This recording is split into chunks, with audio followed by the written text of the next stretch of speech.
Hi, I'm Rob Steinke and this is my Harness Makers Workshop. Welcome. Something rather different today. A few years ago I had my own small private museum, the Museum of the Master Saddler, and I've still got a lot of the artefacts from it, plus some old catalogues. Now this is in a terrible state. What happens is the staples rust, eats into the paper, and then it falls apart, but I've still got it all intact. And I'm going to go through, there's another couple of catalogues there, and each time, not every week, but maybe once a month, and see if I've got any of the items there, or just to try and bring the old over now to the new. I'm in the middle of writing a book called the Victorian Saddler, so it goes in with all the research I'm doing at the minute. So I'm going to drop the camera down now, and I've got some interesting articles to show you. Got a couple of catalogues to work through today. This is Modern Saddlery and Harness, Bliss and Company of London, and be very careful with all these. Open it up, and it's dated October 1910. So this was the modern saddlery of its day. So I'm going to turn that over. Stirrup irons. Now, I'm going to have to hold these right up close to you. Can you see these ones here? Like the breakaway ones. And you've got a couple more of them. There's another one there. They were for ladies, in particular side saddle. The price was 6 shillings and 6 pence, if you can convert that. And I have one. This is beautiful. It's covered in leather. It needs a little, it's warm, but I'm not going to recover it. I want to keep it as original as possible. So if a lady had her foot in the stirrup and heaven forbid she fell off, was dragged, you couldn't clear her foot, particularly side saddle, the foot would come back and it opens up. Absolutely brilliant. Let's put it back together and you can show it again then. Where are we? There. Come here. There, got it. So there it is. So you can see as it goes away, boom, it drops away. Fascinating that. Now, I love side saddles, repairing them. I was shown how to ride with one by Betty Skelton, who also showed the Queen how to ride side saddles. So yes, she was a lovely lady, Betty. And I've got a couple here, children's ones, which we'll do on another time.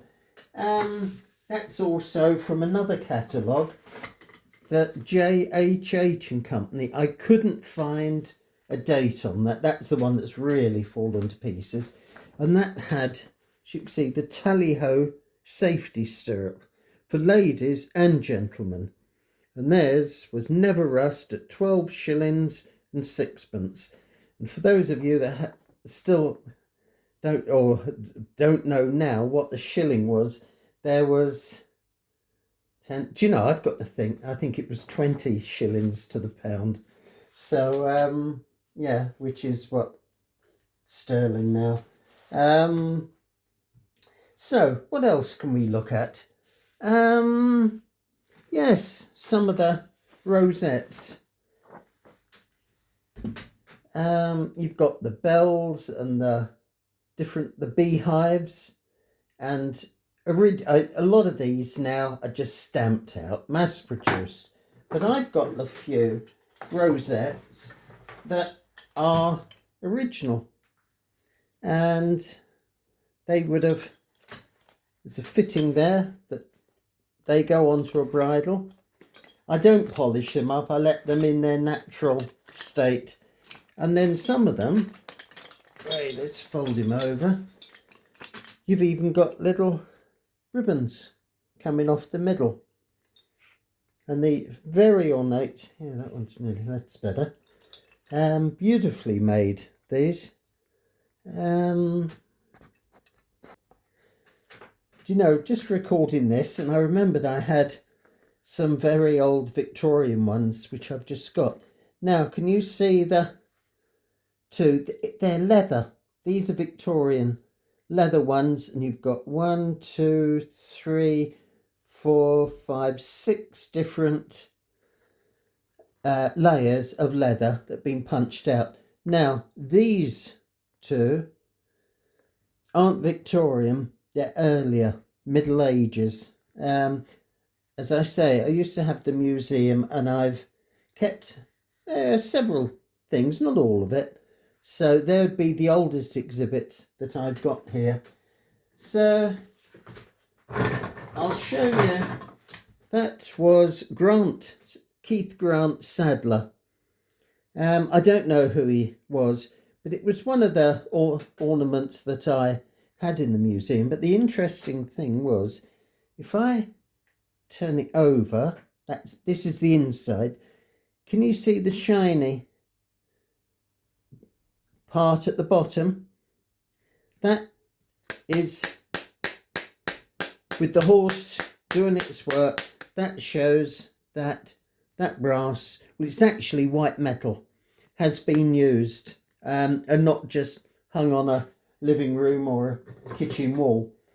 So let's have a look what else we got here. Stable requisites, and you've got a burnisher there. One of them. Okay, it's not leather, but it's from the Victorian age. What it would do to take some of the whiskers off a horse, you unscrew it. Unscrewing it here, squeaking away. You put, I don't know, maybe methylated spirits, whatever little, you didn't obviously have petrol in those days, but maybe a white spirit of something, and a wick. Screw that up.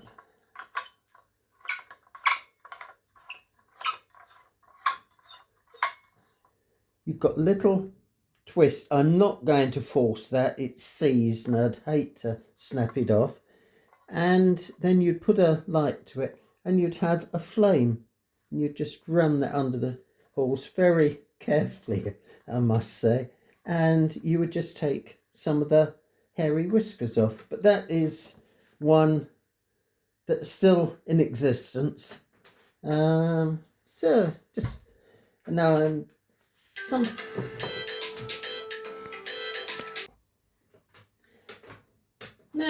something else. Bits. Can you see there's the break-in bits and all the different mouthpieces, the metal, the chain, some of them, some are twisted, some are straight. And I've got one that's totally unique. You see the players there to get if you haven't broken a horse in, a young horse likes playing with them with his tongue, and it helps to get the saliva flowing and makes it kinder for the horse.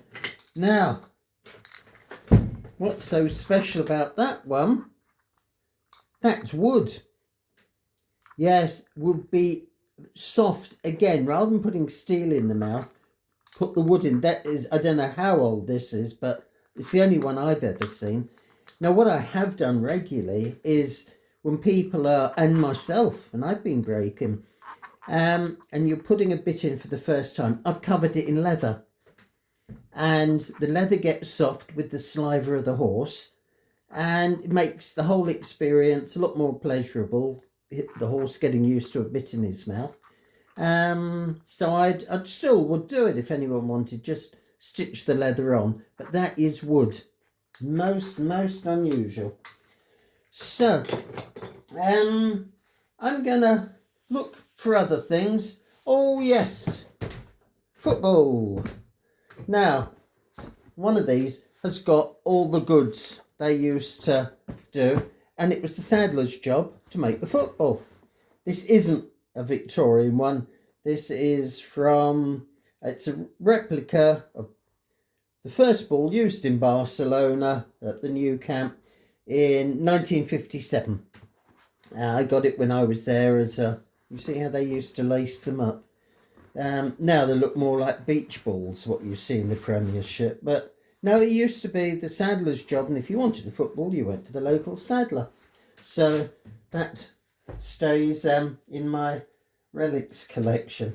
So I'm going to look through some other interesting items for next time, and we'll have a look, delving into the past. Some beautiful ornate monograms there. Can you see those? Beautiful. So thank you for being here today, and give me a bit of feedback if you'd like to say, well, you didn't like that at all, or, you know, let's have some more. Let me know. Something else I'll show you is what's called a dumb jockey. It was for breaking a horse in. I've got one. It needs repair, but I'll have a little whole program on that, repairing it, and you'll see, bring it back to life. But it's most unusual. It simulates a rider's hands going up where a rider would be before anyone gets on. So I'll have that maybe ready for next time. Okay, and also the side saddles. I've got one child side saddle, very, very rare because it's reversible, and a child's riding pad. Intricate stitching everywhere. So that's all to come for the future. So for now, thank you for being with me, and look forward to seeing you again soon. Cheerio.